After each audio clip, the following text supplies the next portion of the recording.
பால் என்ன ஸ்டம்பில் விழுது பால்? Middle and லெக்கில் தான் விழுந்தது பால். நேராக போட்டிருக்கலாம் இல்லையா? அது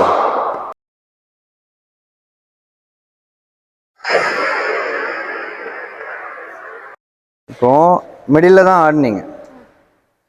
ஆனால் எங்கே அலைன் ஆகிருக்கீங்க? இந்த பக்கம் தான் அலைன் ஆகிருக்கீங்க. டுவர்ட்ஸ் மிட் ஆஃப் ஒரு ஆஃப் டிரைவுக்கு அலைன் ஆகுறீங்க. ஆனால் ஆடும்போது எங்கே ஆடுறீங்க?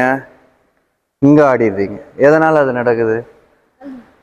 நம்ம கொண்டு வரும்போது இதை நல்லா இப்படி ஸ்ட்ராங்காக பிடிச்சிக்கிறீங்க. பிடிச்சிட்டு இப்படின்னு இருறீங்க. ஓகேவா?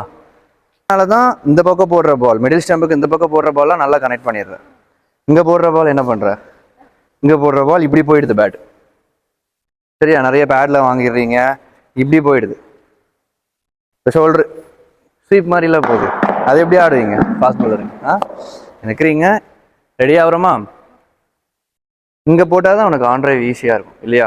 நீங்கள் எல்லா பாலுக்கும் என்ன பண்ணுறீங்க? இங்கே போட்டுடுறீங்க. இங்கே போட்டுட்டு இப்படி ஆடுறீங்க. நீங்கள் எங்கே போட்டிங்கன்னா இந்த பேட் ஸ்ட்ரைட்டாக வர்றதுக்கு இங்கே வலி இருக்கும். நீங்கள் இங்கே போட்டுட்டிங்கன்னா ஸ்ட்ரைட்டாக வர்றதுக்கு வலி இல்லை. ஸோ பேட் எப்படி வரும்? விசுத்தி வரும். விசுத்தி வந்து ஸ்வீப், அரை ஸ்வீப் மாதிரி ஆகிடும். நின்றுட்டு ரெடி ஆகிறோம். பால் ஸ்டெம்ப் அலைன் எங்கே வருதோ அங்கே அலைன் பண்ணும். ஹெட்டை பாலுக்கு அலைன் பண்ணும். அப்புறம் ஃபுட் ஆட்டோமேட்டிக்காக வந்துடும். Head and shoulder followed by foot வரும். ஹெட் அண்ட் ஷோல்டர் கரெக்டாக இருந்தால் ஃபுட்டு கரெக்டாக வந்துடும். போட்டுங்க.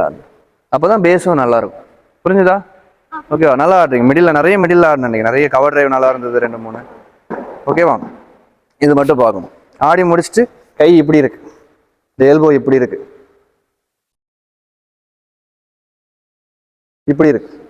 என்ன சொல்லியிருக்கோம் நம்ம? அந்த 2 எல்போவும் பாருங்க, 2 எல்போவும் அழகா. சரியா?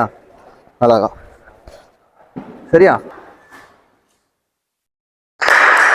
Good. Plate.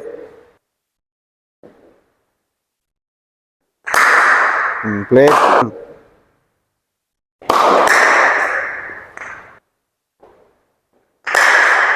Plate. Good. Good.